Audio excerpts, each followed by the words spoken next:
శ్రీ గురుభ్యో నమః. శ్రీమాత్రే నమః. ఓం వినాయకవరం దేహి మహాత్మన్మోదకప్రియా అవిఘ్నం కురు మే దేవ సర్వకార్యేషు సర్వదా.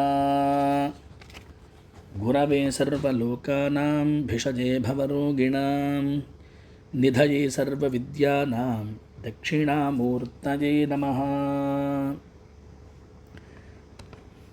నన్ను చాలామంది ఎక్కువగా అడుగుతున్న ప్రశ్న ఏమిటంటే, ఎలాంటి వస్తువులను మనం ఇతరుల నుండి చేత్తో తీసుకోకూడదు అని.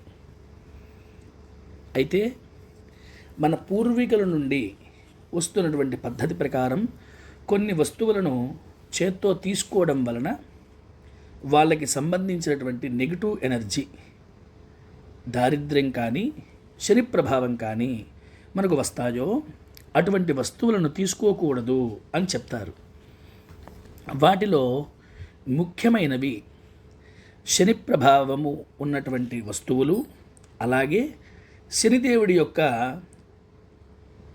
పత్ని అయినటువంటి జ్యేష్ఠాదేవి ప్రభావం ఉన్న వస్తువులు. అవి ఇనుము, పత్తి, నల్ల నువ్వులు, నలుపు వస్త్రములు, బెల్లం, ఉప్పు, అగ్గిపెట్టె, బూడిద గుమ్మడికాయ, నూనె ఇలాంటివి. ఇలాంటి వస్తువులకు శని అధిపతిగా ఉంటాడు.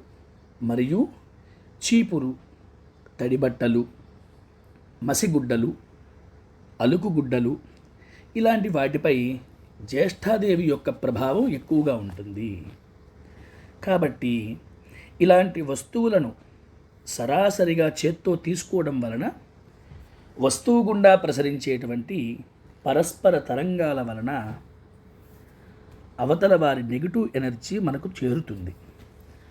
అందుకని ఇలాంటి వస్తువులు చేత్తో తీసుకోకూడదు అని మన పెద్దలు చెబుతారు.